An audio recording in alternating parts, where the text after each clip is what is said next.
Welcome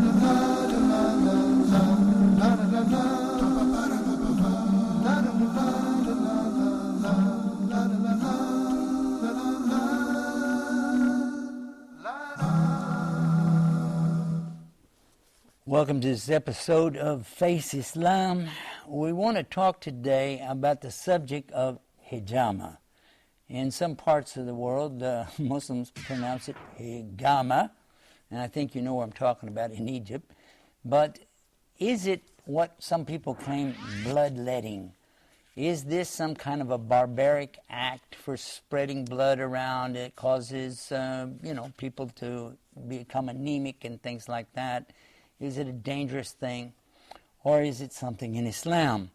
Many of the programs that we've talked about, we found that the things that we talked about were not really in Islam to start with, or that they were misunderstood. In this case, though, Hijamah is something very important in Islam. If a person does not do it, it doesn't mean they're not a Muslim, but they're missing out on something very important.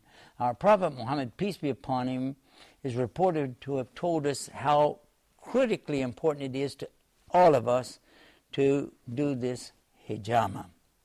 And it is called in English not bloodletting, it's actually called cupping.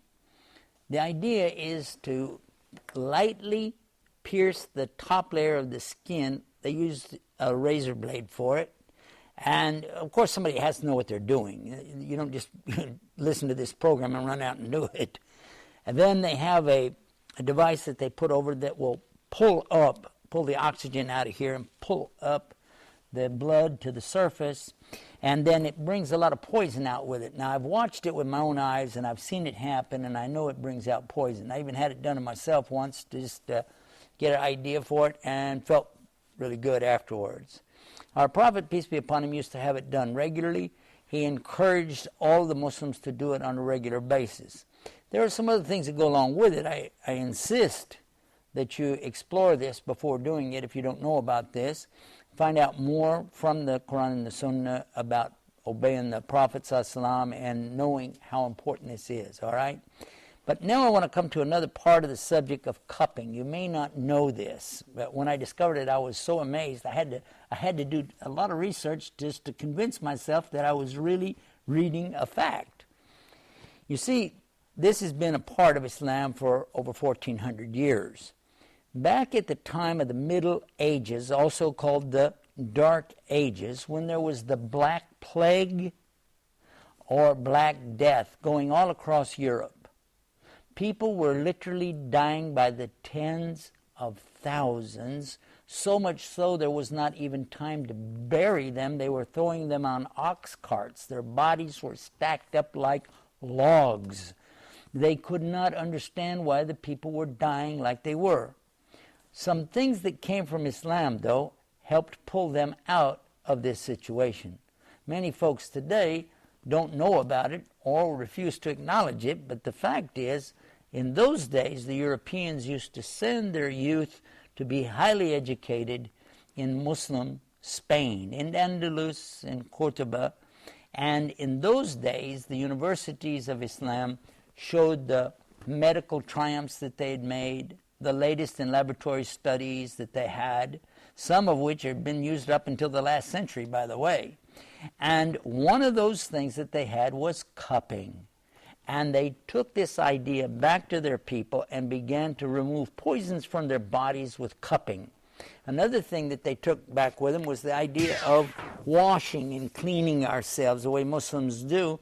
And also another thing about quarantine, that if there's a disease going around, that you don't leave that area, you stay where you are, or if you're not in there, don't enter. The idea of quarantine also came from the Spanish Muslims, along with cupping and washing on a regular basis.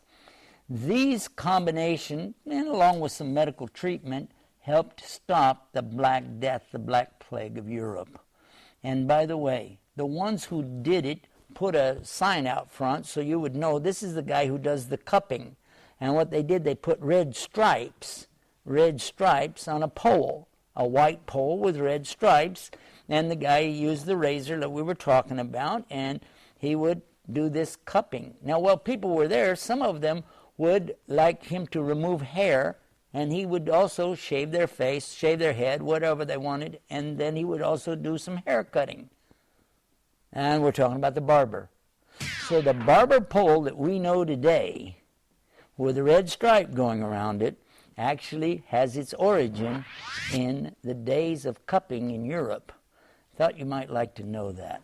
These little details like that help us to better understand and bring some things together so that we can maybe close the gap between the East and West, between Islam and the other religions of the world, to understand that Islam does make some big, serious contributions to even our daily life today.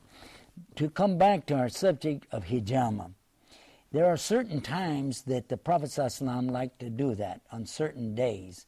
And also there was a way that it was done, and whether or not you can charge for that. All these things are covered in the subject that you will find on our website.